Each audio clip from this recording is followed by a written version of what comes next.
one. Thank you. Michael Douglas, thank you so much for taking the time.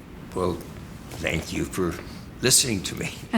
This is really a special visit. It's not a given that you would come here in these times. Well, probably not. This is a difficult time. I was fortunate enough, dear friends of mine, Heather Reisman and Jerry Schwartz, two Canadians, who were very, very much involved with Israel and invited me. And when they called you, you said yes with no hesitation? Oh, absolutely. So what a rare opportunity to get over here at this particular time. It's a time of war. We know it's controversial. You might get backlash for being here, for supporting Israel. No hesitation at all? No, not at this point. I guess, right after the tragedy, the massacre on the 7th, I, like a lot of people, was just shocked. I think we got used to thinking of Israel as being omnipotent.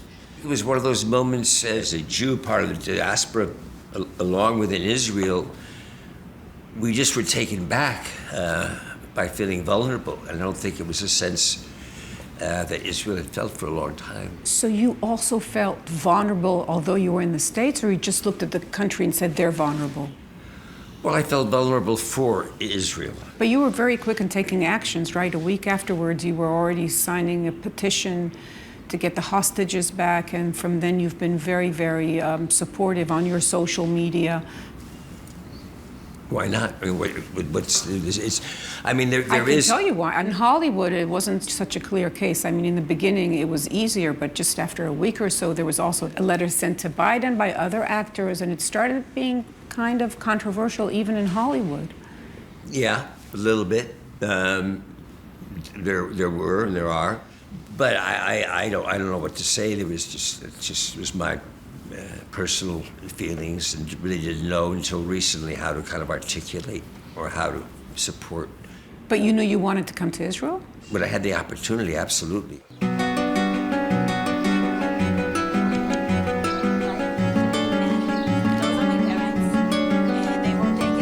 We're meeting here after some very intense days. You went down to the Nova in Be'eri. You were with Liraz Ben Ami, whose parents were kidnapped. Yes. Her mother is back. Her father is still there. Yeah. And you can see that they take her on a car. Here is the car that are waiting for her. What shocked you the most from that day in the South? The randomness as you went from one house to the others, how some were untouched. The questions about how much they really knew, how the choices were made on the houses, the kind of destruction, what happened to the safe rooms, those who were able to stay safe and those who were not. This whole concept of not being able to lock your safe rooms. And then the people that survived that are still living there. That surprised you? Yeah, well, they're in their attitude and in their ability to talk about what happened. I think this is the biggest moment since Israel's battle to create itself as a country in 47, 48. And you felt that it's it's Israel's Yes. second independence? I sort of just seeing from the military side, from the civilian side. I've been talking to my family a lot about it, and it's rough. My heart goes out. You also met Omer Shem Tov's mother, and you've met Mirav Lashem Gonen, who's Romi's mother. Right. And 3 other families we met together, which was sober, to say the least. One of the families already knows that their son has been, I assume, murdered. They want their son's body back before they can have a shiva, before they can acknowledge that. I understand that in the room there were a lot of emotions.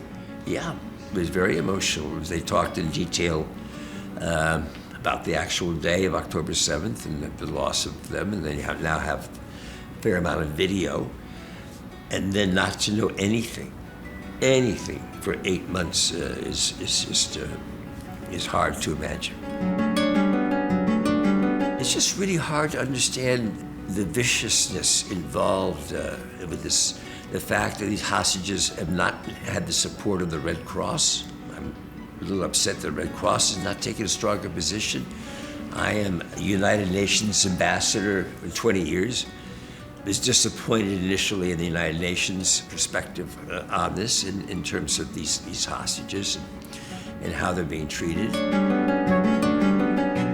I want to take you back to Hollywood's reaction. Jerry Seinfeld said that, he got backlash for visiting here, for supporting. I talked to Julia Margolis, who was very active for the hostages, and she said she feels different when she walks around on the streets and among Hollywood industry. Is it something that you feel also? No, because at my point in my career, I'm going to be 80 this year, so I'm sort of a Teflon man. It's not really going to make a big difference, But would you have thought about it differently if you were just starting your career? Do you think that young Jewish actors now have to think, well, wearing my Jewish identity and being so strongly supportive of Israel is something that could affect their career? Probably, probably would be the pressure on a lot of people. But I just posted from here, from the Nova thing, and my comments are pretty rough. And a lot of people, what do they call? They disown you. Unfollow you. Unfollow me. So you get a fair amount of that. But that's par for the course. But it's also the universities and everything. My kids, is in the middle of, they are heartbroken friendships. People that were friends their entire lives now. It's like a civil war. All of a sudden you look at them across the divide.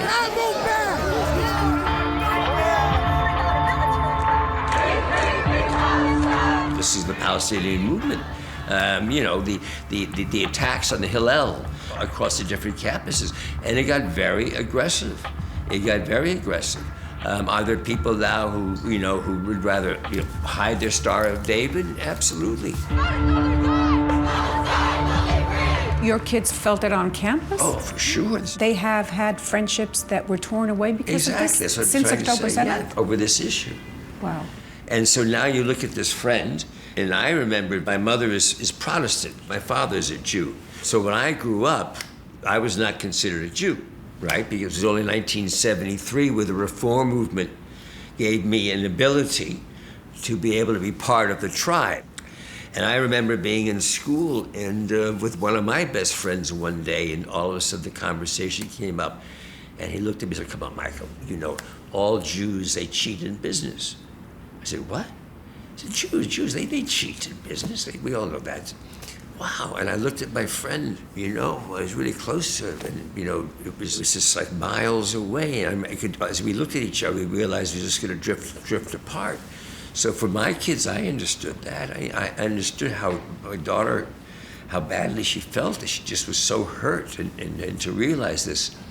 So there does seem to be this deep-seated anti-Semitism, which its roots have begun back up. It's come above ground now, and it's beginning to grow like a vine. You must have been very devastated to the fact that you had to encounter that when you were in high school, and so many years later you hear it from your daughter and your son. Yes, it's a wake-up call. It was a big wake-up call. Wake-up call in what sense? It's the spread or the revival of anti-Semitism, the permission. Part of this, I think, comes about through autocratic rule. We seem to have to remind ourselves that democracy is an endangered species. One of the reasons that we so strongly support Israel is you're the only democracy in the Middle East. You also talked about the fact that it's important for you to tell the people that you met here that there is a big support of the U.S. I think they know that, but yes, the U.S. has been a tremendous supporter of Israel. But also, good friends have the right to criticize. And I think that's the part that's been a little, I wouldn't say offensive, but to say it's not a one-way street. We can, certainly if there are issues, just as Israelis might want to deal with politics, there are statements and comments that are being made that may not be accepted. Recently you said, "I feel more of a spiritual, religious connection to Judaism than I ever had before." You said that in April. I was wondering if it has anything to do with October 7th.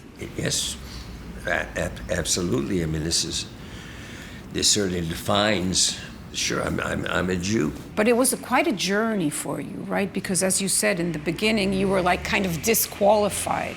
Why would you want to belong to a tribe you thought disqualifies you? Because my father was, because I went to my cousin's bar mitzvahs over the years. And all those years you felt that you really didn't belong? Well, they told me. It was told me, your mother's not Jewish, you're not a Jew. They say it politely. They told me nicely, no, you're not a Jew because your mother's not Jewish.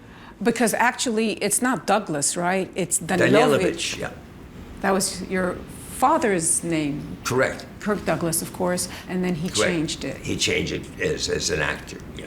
Your father actually reconnected to his Judaism very late in his life, right? He did. After a helicopter crash, the student pilot and his instructor were killed instantly.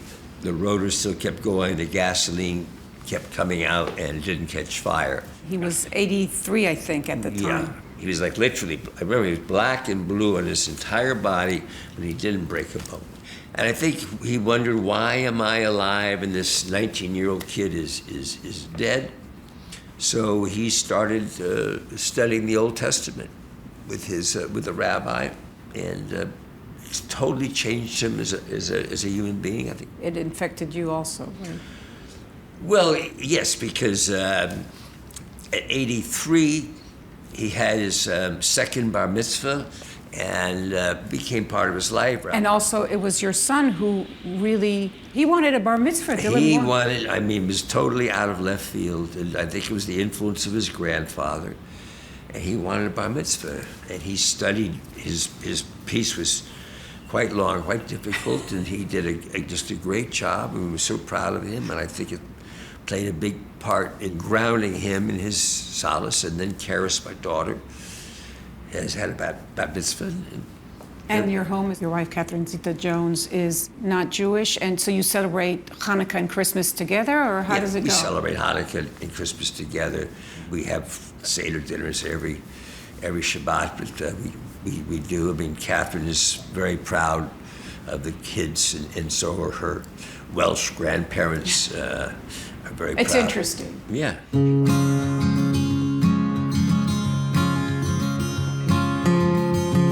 You're going to turn 80 in September. Yeah. Do you take time to look back now, or are you? I probably should look back a little more than I do, but I don't generally look at my movies after I make them. I may see them at the premiere and catch them once in a while if they're on television or something. And then when you see them on TV, you say, I was good? Most of the time, I have a pretty good, I would say, we in the States, we're talking about a good batting average. I think, there's some turkeys in there for sure, but you try to do the best you can. But are you thinking in terms of legacy? My legacy's a good batting average, and that's, I'm happy. I look back and say, yeah, there's, when people stop me, they've always got one film or another, and so, I'm happy. So when are we going to see you back in Israel?